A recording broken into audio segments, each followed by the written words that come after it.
بہت خوبصورت حدیث دکھائی جا رہے ہیں سلام اللہ کو رہتے ہیں جنہوں نے یسوع مسیح کو قبول کیا ہے اب ان پر عدالت کا حکم نہیں، اس لیے کہ وہ عدالتیں جو ہم نے سہی کی خدا نے ہمارے لیے سہی۔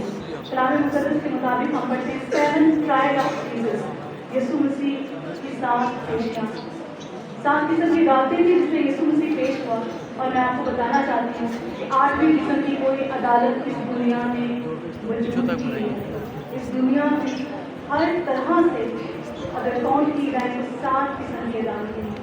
خدا یسوع مسیح نے ہمیں عدالت سے بچانے کے لیے خود عدالتوں کو پیش کیا۔ ہم خدا کی شکر گزاری کرتے ہوئے آگے بڑھیں گے۔ ہمارے درمیان میں بھائی اللہ ہے جو خدا کی زمین کے حوالے سے آئے ہیں، اپنی بات کو شیئر کرنا چاہتے ہیں، جن کے ذریعے سے آپ برکت پائیں گے۔ میں دعوت ہوں بھائی اللہ کو سامنے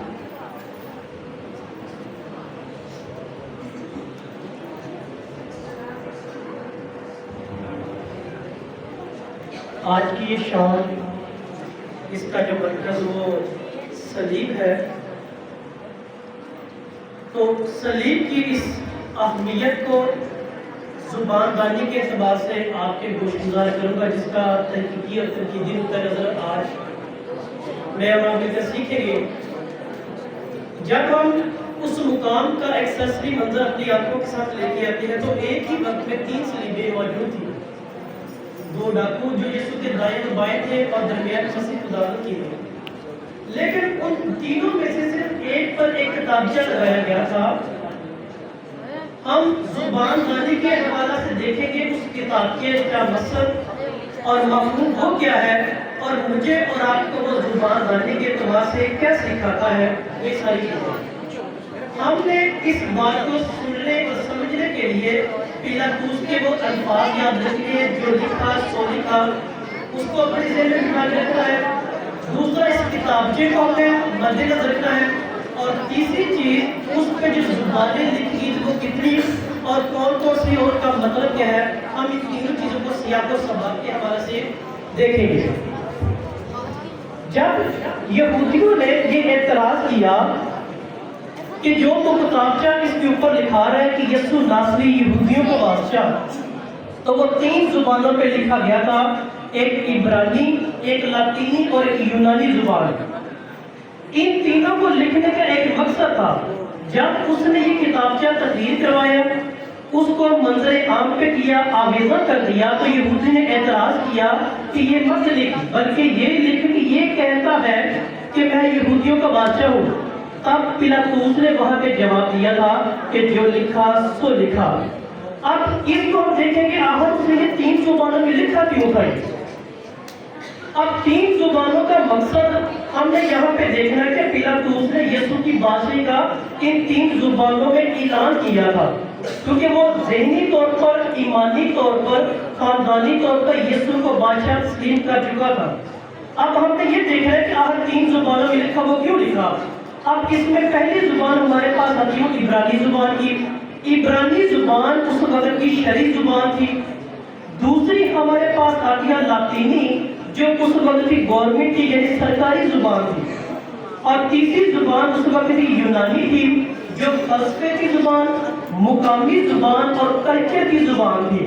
مطلب واضح ہوا کہ شرعی طور پر، گورنمنٹ یعنی سرکاری طور پر، اور مقامی یعنی کلچر، ثقافت اور فلسفہ کے میدان میں اس نے تینوں میدانوں میں یہ بات واضح کر دی، دنیا والوں کو بتا دیا کہ یہی وہ ابدی نجات اور ہمیشہ کی زندگی کا بادشاہ ہے، جس کا میں اپنے اختیار اور لکھنے کے اعتبار سے اعلان کر رہا ہوں، وہ چیز ہے۔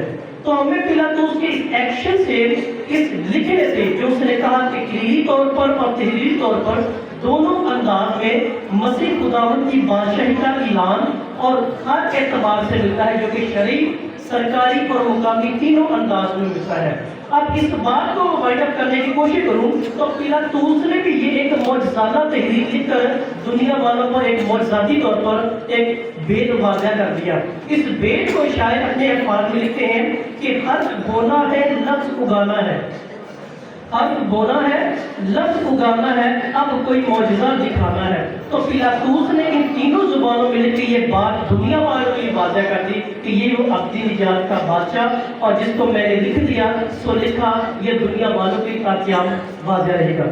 تو یہ باتیں مجھے اور آپ کو ذاتی حیثیت میں ایمان کرو ہمیں ایمان میں آگے بڑھنے کی، اور اس میں زبان خانی کا جو مقصد اور مفہوم وہ واضح کرتا ہے۔ اب آخری بات میں زبان کے حوالے سے بتا دوں، زبان ایک کمیونیکیشن کا سلسلہ ہے، اپنا موقف دوسروں تک پہنچانے کے لیے۔ ڈکشنری اس کے جو مطلب دیتی ہے وہ اشاروں یا سائن کا نام دیتی ہے، یعنی وہ اشارے یا وہ علامتیں جو اپنا موقف دوسروں تک پہنچانے کے لیے بیان کی جاتے ہیں، وہ زبان کے معنی میں جس کو ہم لینگویج کہتے ہیں۔